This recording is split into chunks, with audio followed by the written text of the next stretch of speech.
সংখ্যাটা ৩৯ কেন বলতেছি সেই ব্যাখ্যাতে একটু পরে আসতেছি।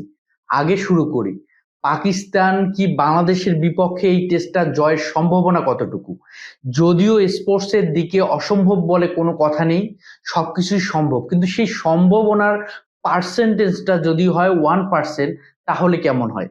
এরকমই একটা ইকুয়েশনে দাঁড় হয়েছে পাকিস্তানের সম্ভাবনার বা রেজাল্টের দিক থেকে নিজের করে নেয়ার যে ক্ষীণ একটা সম্ভাবনা, সেটা আমি বলার চেষ্টা করতেছি। পাকিস্তান সর্বোচ্চ ৩৭৭ রান চেস করে তাদের জেতার রেকর্ড আছে, সেটা ২০১৫ সালে শ্রীলঙ্কার পাল্লেকেল্লেতে।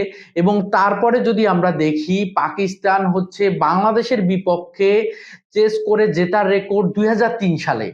এই যুগে না, ধরতে গেলে ২ যুগ আগেরও ঘটনা।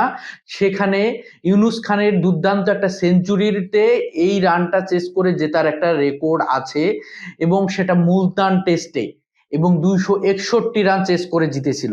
এবং তারপরে যদি আমরা দেখি টেস্ট ক্রিকেট ইতিহাসে ৪৩৭ রান চেস করে জেতার রেকর্ড কোনো দলের নেই। সর্বোচ্চ চেস করে জেতার রেকর্ড আছে ৪১৮ রান, সেটা ওয়েস্ট ইন্ডিজের। তাই বাংলাদেশ যে লক্ষ্যটা দাঁড় করিয়েছে পাকিস্তানের সামনে, পাহাড় সমান, সেই পাহাড় সমান রেকর্ড চেস করে জেতার রেকর্ডটা কি পাকিস্তান গড়তে পারবে? সেই চূড়ায় কি যেতে পারবে পাকিস্তান দল? যে অবস্থা পাকিস্তান দলের ভঙ্গুরতা, ব্যাটসম্যানদের দায়িত্বহীনতা, ছন্দহীন ক্রিকেট খেলে যাচ্ছে একের পর এক। লিজেন্ড ক্রিকেটার, অভিজ্ঞ ক্রিকেটাররা যেখানে রান খরায় ভুগতেছে, রিজওয়ান এবং আমরা যদি দেখি বাবর আজমের মতো ক্রিকেটাররা, সেদিক থেকে পাকিস্তান কতটুকুই বা কি করতে পারবে?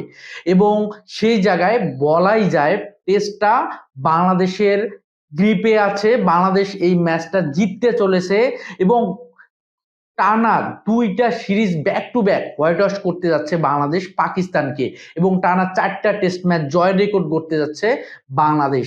এবং ৩৯ এই সংখ্যাটা এ কারণেই বলা, মুশফিকুর রহিম বাংলাদেশের টেস্ট ক্রিকেটের একজন লিজেন্ড কিংবদন্তি।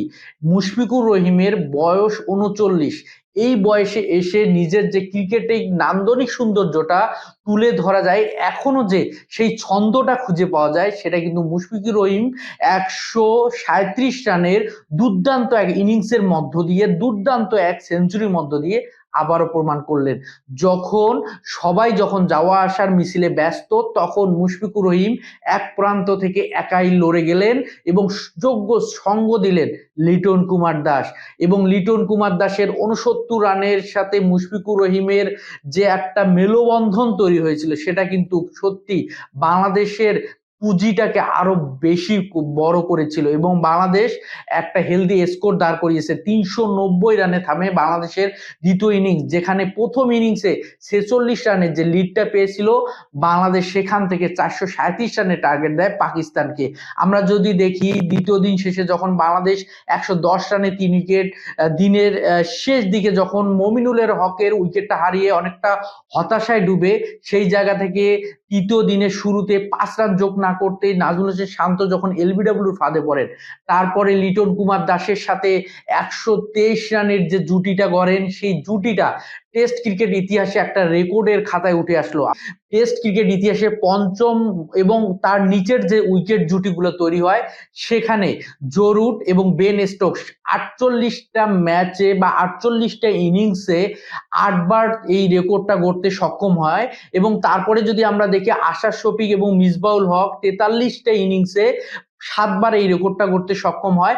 সেখানে বাংলাদেশের দুজন লিজেন্ড ক্রিকেটার, বাংলাদেশের দুজন কিংবদন্তি ক্রিকেটার মুশফিকুর রহিম এবং লিটন কুমার দাস ২৫ ইনিংসে ৭ বার এই রেকর্ডটা করতে সক্ষম হয়। এবং মুশফিকুর রহিম এই ১৩৭ রানের এই দুর্দান্ত সেঞ্চুরির পরে ক্যারিয়ারে ১৪তম সেঞ্চুরি তুলে নেন, এবং পাশাপাশি বাংলাদেশের টেস্ট ক্রিকেটারদের দিক দিয়ে মমিনুল হক টপকে সর্বোচ্চ সেঞ্চুরি রেকর্ডটাও নিজের করে নেন। এবং সেখান থেকে মুশফিকুর রহিমের এই সেঞ্চুরির মধ্য দিয়ে আন্তর্জাতিক ক্যারিয়ারে ১৬,০০০ রান কিন্তু তার পূর্ণ করেন। তো দারুণ একটা ছন্দে রয়েছেন মুশফিকুর রহিম। এবং বাংলাদেশ যে ৪৩৭ রানের একটা টার্গেট দাঁড় করায় পাকিস্তানের সামনে, সেটা পাকিস্তান কিন্তু সেই রানটা টপকানো অনেকটা কঠিন, কঠিন কঠিনতম সেই রানটা শেষ করার সম্ভাবনা 1%। পারবে কি পাকিস্তান টেস্ট ক্রিকেট ইতিহাসের সব রেকর্ডকে ওলটপালট করে দিতে? সেই সম্ভাবনা কতটুকু?